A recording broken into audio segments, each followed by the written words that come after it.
alunos, estamos de volta ao nosso curso de Logística Portuária, né, de Técnico de Portos, e vamos retomar as nossas atividades. As nossas 2 aulas anteriores foram sobre desenho técnico e vamos manter ainda essa temática nessa 3ª aula.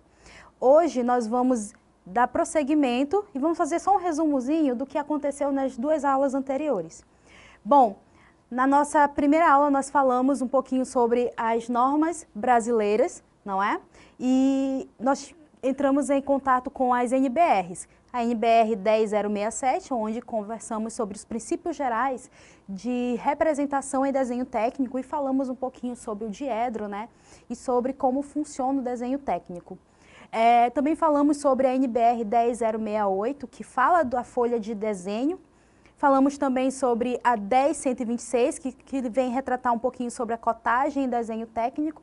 Também conversamos sobre a NBR 8196, que fala sobre o emprego das escalas, né? Aprendemos um pouquinho sobre escalas. E na NBR 8403, nós falamos sobre a aplicação de linhas em desenhos. Vimos ali que existem vários tipos de linha, linha tracejada com ponto, linha grossa, linha fina, né? Vimos também a NBR 10582, que fala sobre a apresentação da folha para desenho técnico. Então, vimos como quais são os tamanhos das folhas, como elas são separadas, quais são as nomenclaturas para cada uma. Vimos que existe a folha A0 até a A4.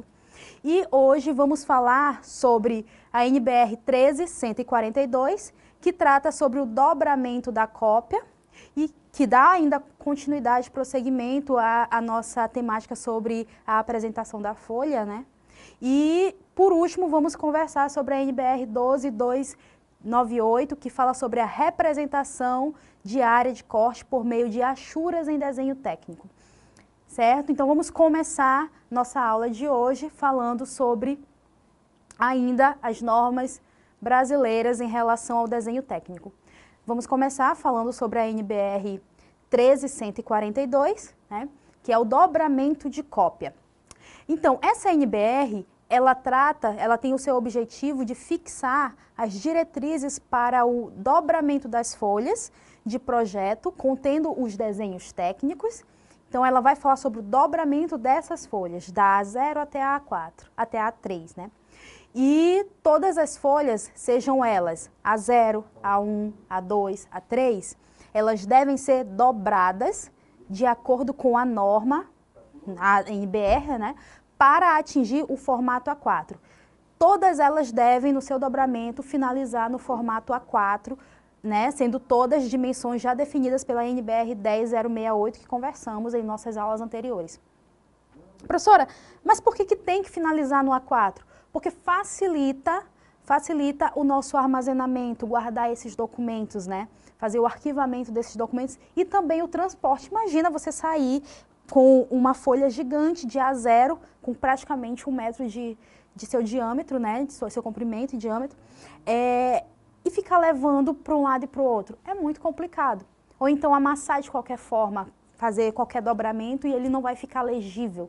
Então, por isso que a NBR ela definiu um formato padrão para dobramento das folhas de desenho técnico.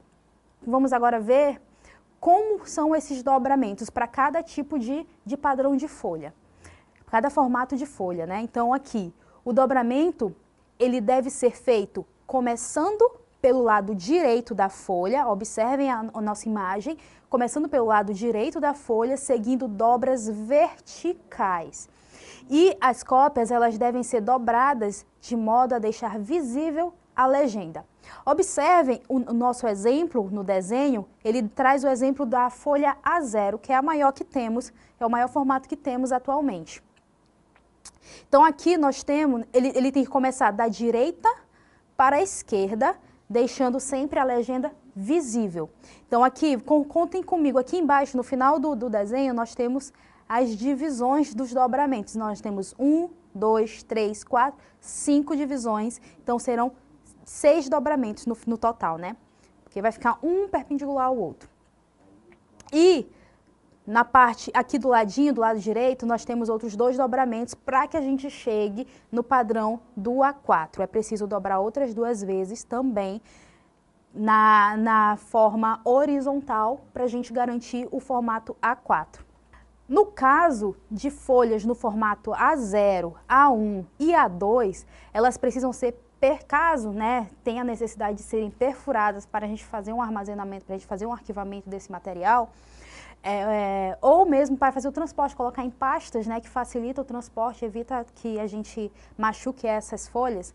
Então, quando for necessário a gente fazer o perfuramento dessas folhas, para arquivamento, a lateral esquerda desta folha deve ser reservada para perfuração e o canto superior, observe, o canto superior, ele deve ser dobrado para trás.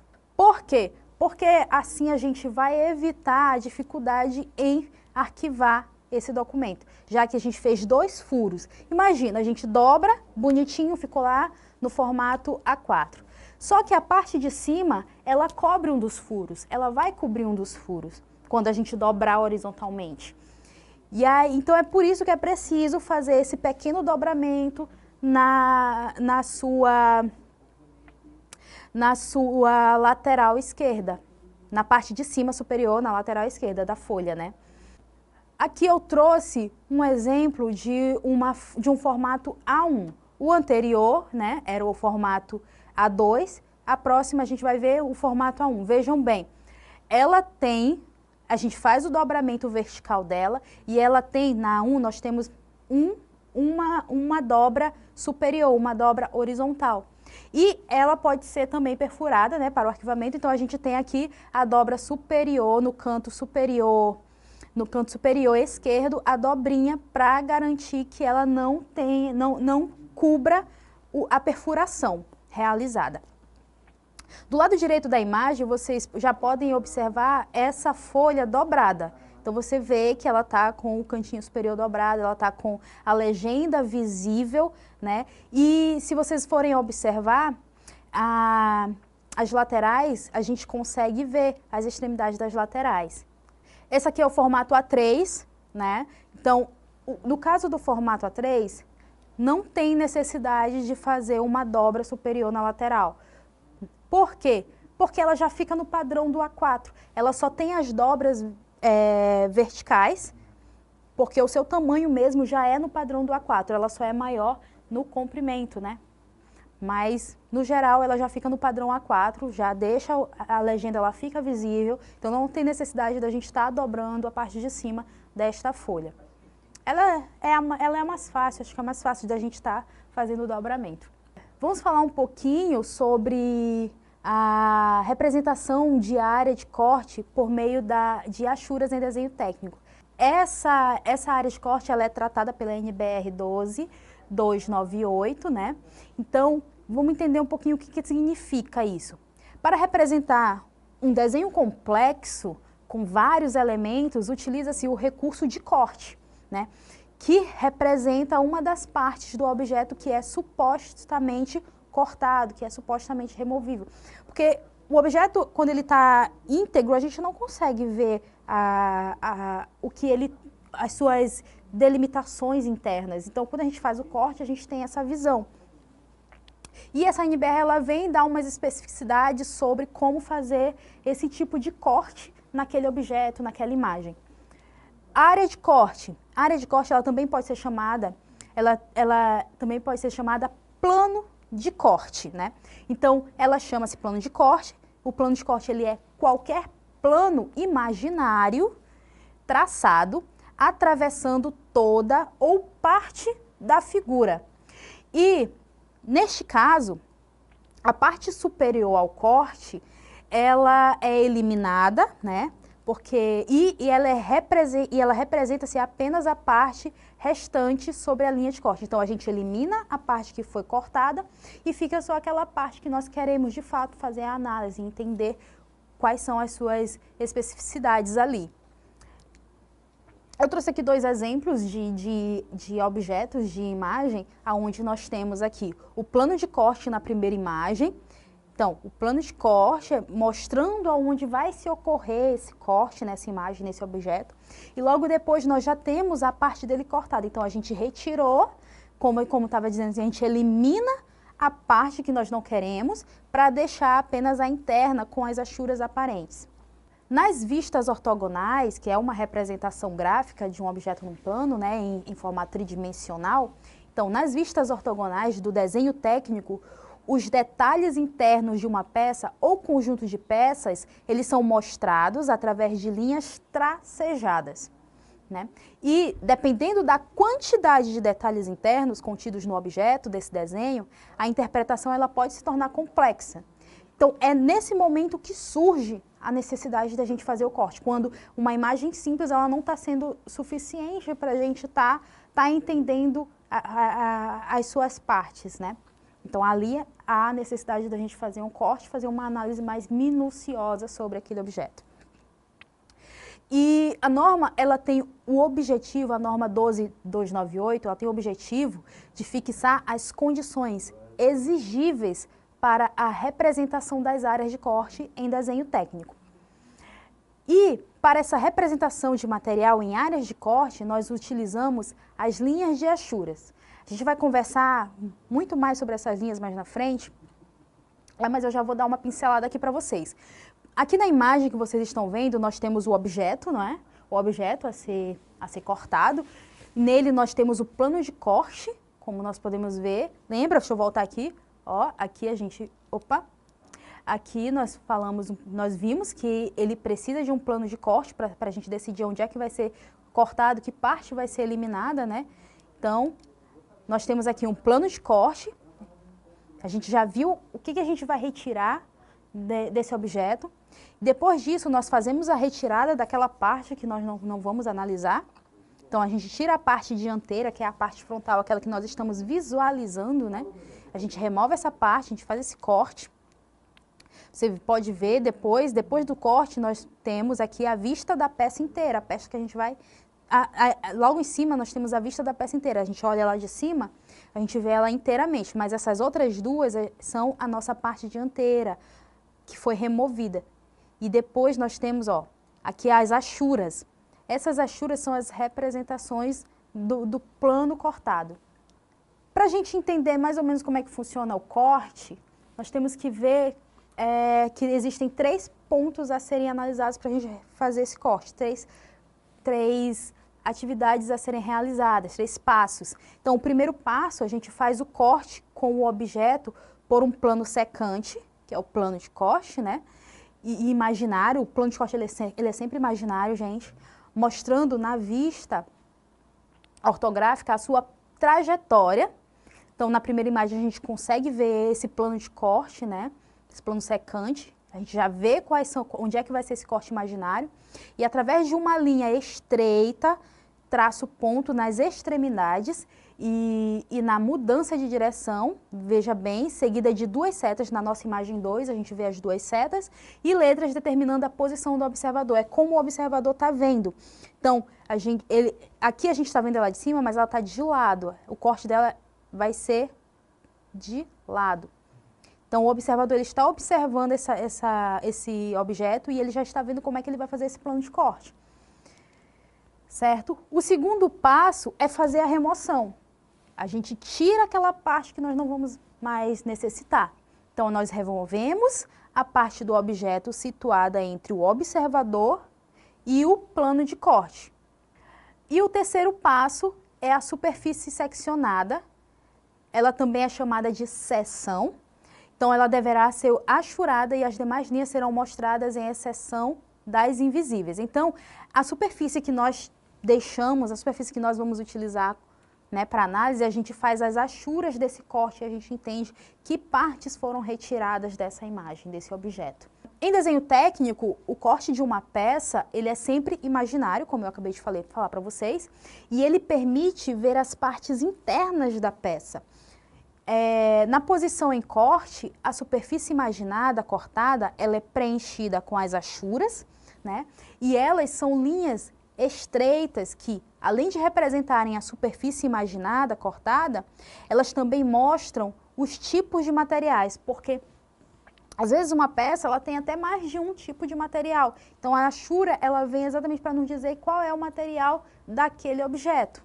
Pode ser aço, pode ser ferro, pode ser alumínio, pode ser madeira, né? O que são achuras? Achuras são linhas e figuras com o objetivo de representar tipos de materiais em áreas de corte em desenho técnico. Como vocês podem ver na imagem, a gente tem uma representação de uma achura. Existem algumas recomendações dadas pela NBR 12298, né? Então, que recomendações são essas?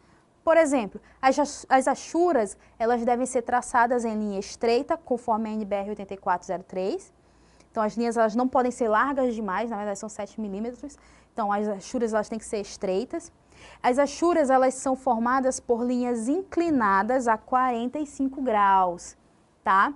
Em relação às linhas principais do contorno em eixos de simetria. Então, elas sempre vão estar a 45 graus inclinadas em relação ao contorno daquela imagem, daquele objeto, ou daquela parte achurada. As achuras em uma mesma peça, elas devem ser feitas sempre na mesma direção, tá? E qualquer detalhe da área de corte representado, separadamente de sua vista, ele deve apresentar as linhas da achura na mesma direção. Então, como vocês podem ver, essa é uma peça única, né?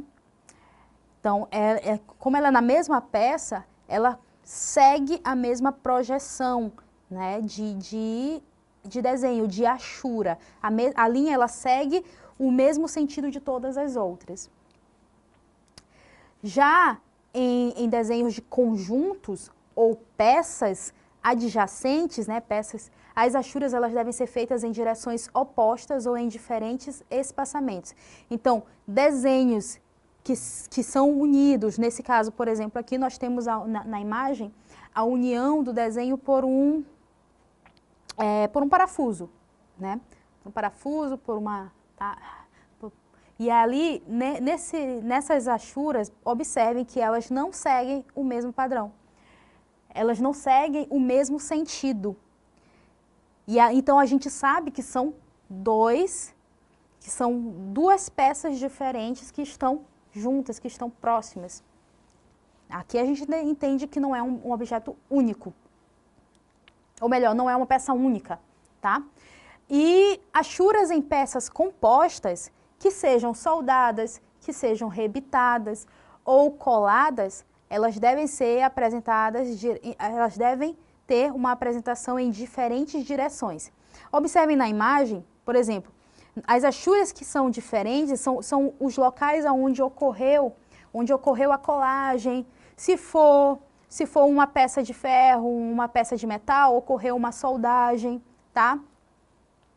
Então, aqui a gente vai mostrar as direções das achuras diferentes, para a gente ter essa noção de que essa peça, ela sofreu alguma alteração. Se a peça composta for representada em um desenho de conjunto, a achura dessa peça deve ser feita como a de uma peça simples numa mesma direção. Já as achuras, elas devem ser espaçadas de acordo com a superfície a ser achurada. Entretanto, a sua distância mínima deve ser de 0,7 milímetros, sempre. Se a área de corte for muito extensa, a achura ela pode ser feita apenas na área de corte, na área do contorno, né? Deixando em branco a parte central da área de corte. Então, na imagem que nós trouxemos aqui, a gente vê que a achura, ela não está fechando toda a imagem, ela está deixando uma parte em branco. Por quê? Porque ela é muito extensa. Então, aqui a gente não tem a necessidade de fechar toda a imagem, todo o desenho. Se a peça ela for cortada por mais de um plano de corte paralelo, sua achura deve apresentar a mesma direção também. Se houver necessidade de se representar dois elementos alinhados, duas linhas de achura devem apresentar a mesma direção, mas devem estar desencontradas. Veja bem, na imagem a gente vê, então são peças alinhadas, são dois elementos alinhados, né? E suas linhas, elas estão na mesma direção, porém elas não estão se encontrando. Olha só para mim. É como se estivessem assim. Ó, elas não estão juntas, elas não vão se encontrar. Elas vão ficar uma paralelinha à outra, próximo, mas não vão se encontrar, não vão se tocar, tá? Para a gente poder ter esse entendimento. Deve-se interromper as linhas de achura caso haja necessidade de se inscrever na área de corte. E em peças com espessuras finas, as achuras elas podem não ser representadas. Neste caso, a gente deve enegrecer, a gente deve escurecer a região representativa da área de corte. As achuras também podem ser representativas do tipo de material da área de corte, né? Então, caso a achura não esteja especificada em literaturas, deve-se fazer a referência, identificando ela, identificando a mesma e o seu significado. De preferência lá na parte da legenda ou próximo a dela, tá?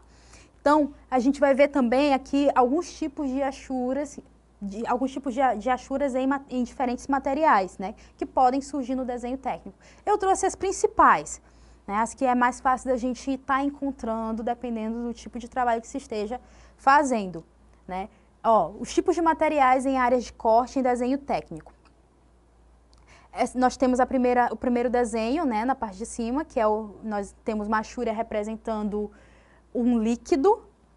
Nós temos também uma representando o concreto, a madeira, o alumínio e ligas leves, ferro fundido, o aço, tá? Essas são as principais que a gente pode ver, mas também existem muitas outras, existem várias outras opções. E caso a gente não encontre essas opções na literatura, aí a gente vai lá e explicar lá naquele desenho o que é.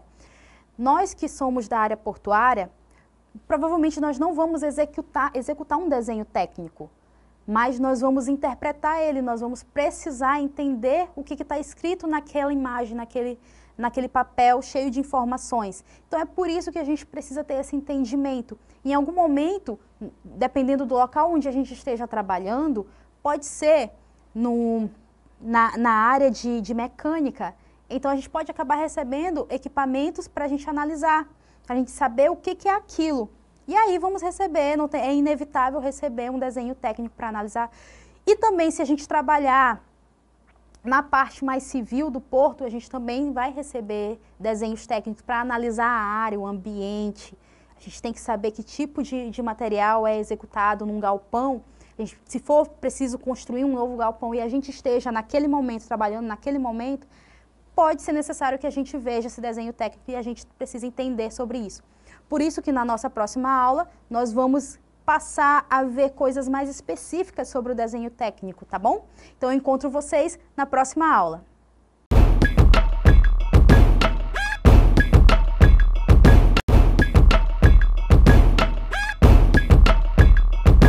Olá pessoal, estamos de volta na nossa última aula de desenho técnico.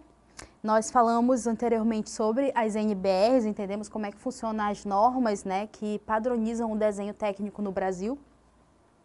E agora nós vamos falar um pouquinho sobre as perspectivas e projeções ortográficas, ortogonais, que são já informações onde a gente pode ver o desenho acontecendo, como é que ele é medido, como é que ele é projetado nas folhas, né? Então, a gente vai começar hoje falando sobre as perspectivas, as representações em perspectiva. Então, qual é o conceito de perspectiva? Uma perspectiva, ela é um desenho que representa graficamente um objeto em 3 dimensões, em um único plano, transmitindo assim a ideia de profundidade e relevo.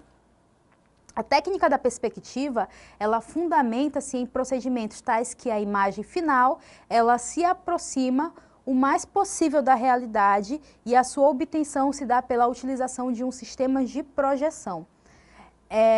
As perspectivas, elas estão divididas em 3 grandes grupos, né, em função do tipo de projeção, que é a projeção cônica, a projeção cilíndrica oblíqua e a projeção cilíndrica ortogonal. Na projeção cônica, o observador, ele é considerado a uma distância finita do plano de projeção, denominado o ponto de vista.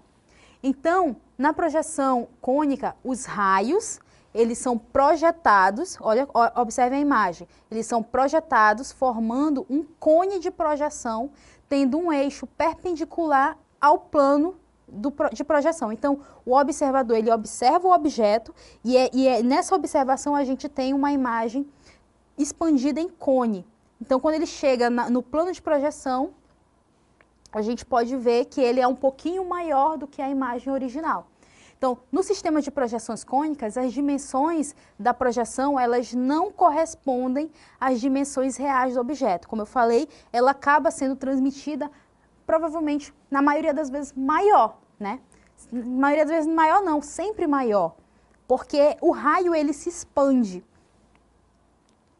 Bom, na perspectiva de projeção cônica, o uso de ponto de fuga, a gente utiliza um ponto de fuga, que ele é localizado na linha do horizonte, né, para onde todas as linhas paralelas, elas convergem quando vistas em perspectiva. Então, como a gente vê na imagem, nós temos o ponto de fuga, né, o observador, ele está no seu centro, e aí existe o ponto de fuga que ele segue a linha do horizonte. Então, há uma expansão desta visão em formato de cone. Isso a gente pode ver aqui na figura ao lado, na figura direita, essa projeção acontecendo. Então, se você está visualizando ali de lado, a gente vê ela se expandindo na imagem.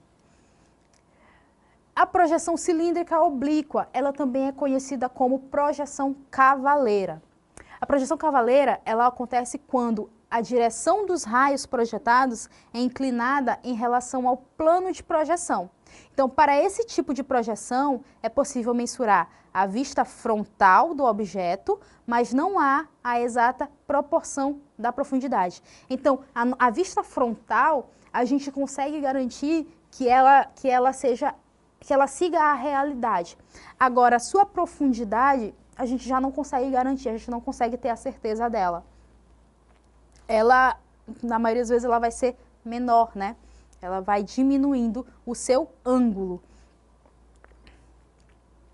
Bom, uma das faces na projeção cavaleira ou na projeção cilíndrica oblíqua, uma das faces ela é representada em verdadeira grandeza, como eu disse, a gente consegue fazer uma representação real dela ali, né, uma imagem que coincida com a realidade. E só que em contrapartida, as suas outras duas partes, elas são reduzidas, para a gente garantir a realidade inicial. Então, a gente desenha uma das faces no mesmo plano de trabalho e as demais oblíquas, as outras duas demais oblíquas, ao plano em 30 graus, 45 graus e 60 graus. Então, como a gente pode ver aqui nas imagens, nós temos a primeira imagem, onde a gente faz a representação de um cubo, né? Vocês podem ver que a projeção frontal dela, ela segue um padrão em todas elas, em todas as três. Só que a sua profundidade ela vai mudar. Veja bem, na primeira imagem nós temos ela em 30 graus, ou seja, 2/3 da projeção da face frontal. Já na segunda, nós temos uma projeção lateral de 45 graus, que equivale a 1/2 da face frontal, ou seja, 50%, ela apresenta 50% da face frontal. E na terceira projeção, nós temos ela aqui a 60 graus, ou seja, ela tem a representatividade de 1/3 da face frontal, né?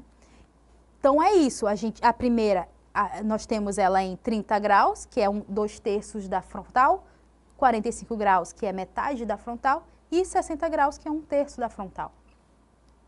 Essa é a projeção oblíqua ou cavaleira. E na projeção cilíndrica ortogonal, ela também é conhecida como axiométricas. E elas são divididas em 3, que é a trimétrica, a dimétrica e a isométrica. Bom, na projeção cilíndrica ortogonal, nas axiométricas, o observador ele é considerado a uma distância infinita, diferente da cônica, que é uma distância finita, aqui é em uma distância infinita do plano de projeção. Por isto, os raios projetantes, eles são paralelos e representam uma direção. Então, como vocês podem ver na imagem, o raio, ele está sendo paralelo ao plano de projeção. Certo? E aqui a gente vai falar um pouquinho de todas as três perspectivas axiométricas, que é a isométrica, a dimétrica e a trimétrica. Na isométrica, quando os três eixos, ela ocorre quando os três eixos principais formam ângulos iguais entre si. Então, observem na imagem, na primeira imagem de cima para baixo, os três eixos, eles possuem ângulos iguais, né? Então, é 120 graus para cada um. Nos três, são 120 graus para cada um, que dá o ângulo de 360 graus no total. Na dimétrica, ela ocorre quando apenas dois eixos formam ângulos iguais. Observem que os dois eixos ali frontais, eles têm os ângulos iguais, mas o de cima não. A parte superior não. Na trimétrica, ela ocorre quando os três eixos, eles formam ângulos diferentes com o plano de projeção. A trimétrica, ela é a que fica mais deformada, né? É mais difícil da gente ter uma identificação real daquele objeto ou da imagem. Finalizando a projeção de perspectiva, a gente vai agora falar sobre as projeções ortográficas, para a gente entender melhor. A projeção ortográfica, ela é uma forma de representar graficamente os objetos tridimensionais em superfícies planas, como, por exemplo, um quadro ou uma folha de papel. Uma projeção que pode ser considerada tridimensional é a fotografia. A fotografia, ela consegue nos dar uma projeção tridimensional das imagens, assim como nós quando olhamos um objeto. Mas quando a gente vai desenhar, a gente vai botar em um plano, a gente precisa utilizar algumas técnicas para tentar trazer essa ideia de tridimensionalidade. E as projeções ortográficas, elas buscam trazer essa ideia de tridimensionalidade nas representações em desenho técnico. Então, para a gente entender bem as projeções ortográficas, nós precisamos conhecer alguns elementos, que é o modelo, é o observador e o plano de projeção. Então, vamos ver primeiro quem é o modelo. O modelo, ele é um objeto a ser representado em projeção ortográfica, né? Ou seja, em projeções tridimensionais, e ele pode ser uma peça de máquina, ele pode ser uma figura geométrica ou mesmo um conjunto de peças. O modelo, geralmente, ele é representado em posição, que mostra a maior parte de seus elementos. Então, como a gente pode ver aqui, nós temos duas representações de um objeto. Ele com o conjunto de peças unidas, né? Então, nós temos ele aqui completo e nós temos ele aqui explodido, expandido, explodido. Então, nós vemos todos os seus componentes. E quem é o observador? O observador somos nós, né? Então, é a pessoa que vê, é a pessoa que analisa e também é aquela pessoa que vai fazer o desenho, né? É tanto a pessoa que desenha quanto a pessoa que precisa estar analisando aquele objeto, aquele material. Então, nós temos o observador, ele tem sempre uma visão em linha horizontal. O observador, ele sempre visualiza em forma horizontal a imagem, o objeto. E quem é o plano de fundo? Se atentem muito a isso, a questão do plano de fundo, porque o plano de fundo ele é a base do desenho técnico. É importante a gente ter esse conhecimento para a gente entender como é que funciona a dinâmica. Então, o plano de fundo, o plano de projeção, desculpa, o plano de projeção, ele é a superfície onde se projeta o modelo, né? Então, em desenho técnico, usamos dois planos para representar as projeções. Então, como vocês podem ver na imagem, nós temos o plano vertical e nós temos o plano horizontal. Surge até um terceiro plano, eu vou até mostrar mais na frente para vocês esse terceiro plano, mas vamos nos atentar ao plano vertical e ao plano horizontal. Lembra que a gente conversou lá na NBR, na nossa primeira aula, a gente já falou um pouquinho sobre as normas e a gente falou um pouco sobre o diedro. Foi na nossa primeira aula, falamos sobre o diedro. Então, os dois planos perpendiculares entre si, eles dividem o espaço em 4 regiões chamadas de diedros. Então, como vocês podem ver, nós temos aqui, são dois planos perpendiculares, né? Então, nós temos o primeiro diedro, o segundo diedro, o terceiro diedro e o quarto diedro.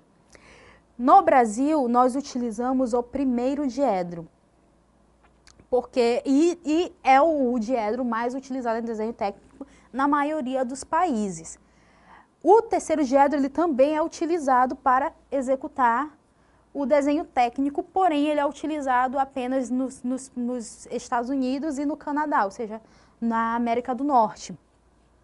Mas o Brasil, segundo a norma brasileira, né, ela decidiu que nós utilizaríamos o primeiro diedro como base dos nossos desenhos técnicos, para que a gente... E também o primeiro diedro ele é muito mais fácil de ser entendido ao redor do globo, ao redor do mundo. Então, o diedro ele é dividido aqui, né, esses planos eles são divididos em 4 diedros. Como podemos ver na imagem, nós temos a parte superior, que é a visão superior, e a visão horizontal, tá? A visão vertical e a visão horizontal. Então, como podemos ver no primeiro diedro aqui, nós temos o SPVS, significa semiplano vertical superior, e ele tem aqui o semiplano horizontal anterior. No segundo diedro, nós temos a representação também do semiplano vertical superior, só que na parte horizontal é o semiplano horizontal posterior. No terceiro diedro, a representação é do semiplano vertical inferior e no semiplano horizontal posterior. E o quarto diedro é o semiplano vertical inferior e o semiplano horizontal anterior. Então, o nosso é o semiplano vertical superior e o semiplano horizontal anterior, que é o primeiro diedro. Vamos nos atentar ao primeiro diedro sempre, porque é esse que nós vamos utilizar sempre. Não, para questões de curiosidade, né, eu trouxe aqui a identificação do que é uma geometria descritiva.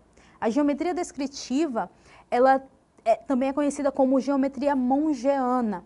Ela é um ramo da geometria que tem como objetivo representar objetos de 3 dimensões em um plano bidimensional. E a partir das projeções, ela determina distâncias, ângulos, áreas e volumes. Esse método projetivo ele foi desenvolvido por Gaspard Monge. Ele era um desenhista francês, né, e matemático, né? Ele conseguiu definir as projeções geométricas, né, a geometria descritiva, né, e ele desenvolveu esses diedros, esses planos em diedros. Então, em relação ao primeiro diedro, que é o que nos interessa, o desenho técnico, quando o desenho técnico ele está representado em primeiro diedro, ele deve ser simbolizado para identificar sua posição. Então, como é que a gente vai simbolizar o primeiro diedro, aquele desenho técnico em primeiro diedro? A partir desse desenho aqui, dessa imagem que eu coloquei para vocês. Essa imagem, ela sempre deve aparecer no desenho técnico, representando, garantindo que esse desenho ele está sendo executado em primeiro diedro. Então, essa imagem ela vai nos representar o primeiro diedro. O terceiro diedro, eu não coloquei aqui, mas dá para vocês entenderem eu explicando para vocês. O primeiro diedro, ele aparece, esse ângulo, só que inverso, só que ao contrário, né? Nesse diedro, a peça sempre estará situada entre o observador e o plano de projeção, tá? Podemos obter as projeções através de observações feitas em posições determinadas. Que posições são essas? É a vista frontal, é a vista horizontal, né, que é a vista horizontal superior, e a vista lateral. Então, a vista frontal, projeção por vista frontal, ela ocorre quando o observador ele está de frente para o objeto,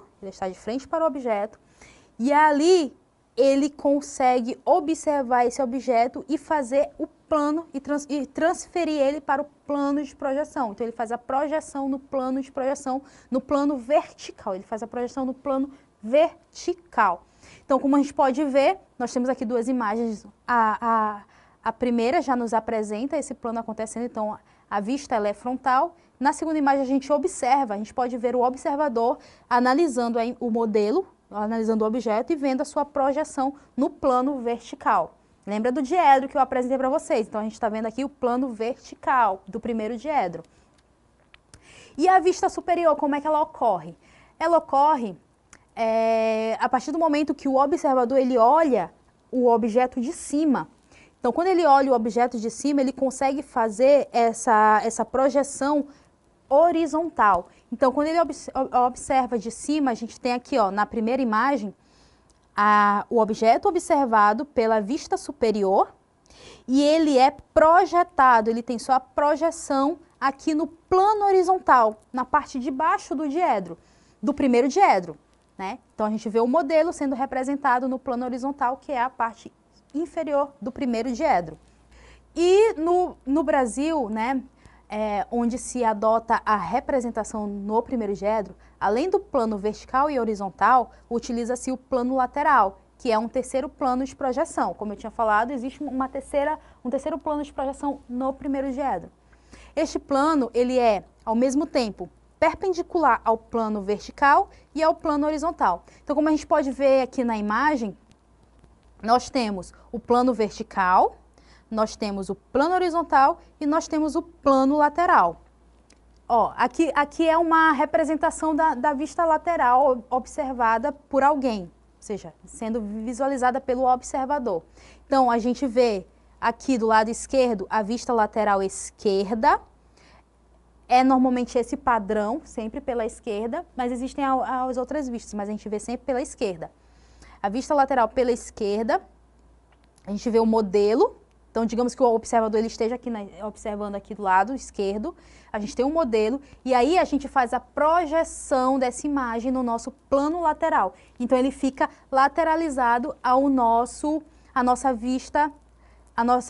plano vertical, do lado esquerdo aqui. Essa aqui é uma representação do objeto já em todas as três vistas, né? Tanto a lateral, quanto a vertical e quanto a superior, a horizontal. Na vista frontal, quando o observador ele está de frente, a gente consegue ver o objeto, a gente consegue ver a altura deste objeto. Na vista superior, aquela que a gente olha de cima, nós conseguimos ver o que? O comprimento do objeto. E na vista lateral esquerda, nós observamos o que? A largura do objeto. E ali a gente vai colocar isso no plano, no desenho técnico, na nossa folha. Eu trouxe para vocês um outro desenho que traz essa observação um pouquinho mais ilustrativa. Aqui nós temos o objeto a ser analisado, né? Então, nós temos a vista superior, que está sendo observada de cima. Nós temos a vista lateral, que está sendo observada de lado. E nós temos a vista frontal, que é aquela que o nosso observador está de frente para o objeto. Então, como vocês podem estar observando na imagem, tem as três vistas representadas. Aqui, nessa vista, a gente está vendo a vista lateral do lado esquerdo, mas quando ela está de fato em desenho técnico, ela fica pelo lado direito da vista frontal, como eu mostrei na figura anterior. Ela sempre vai ficar do lado direito da nossa vista frontal. Então, é isso, pessoal. A gente está finalizando agora a nossa aula de desenho técnico.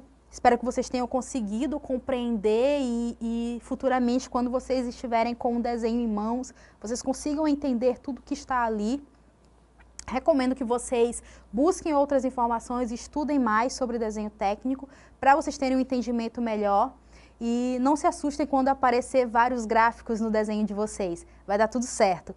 Boa sorte, pessoal. Até a nossa próxima aula.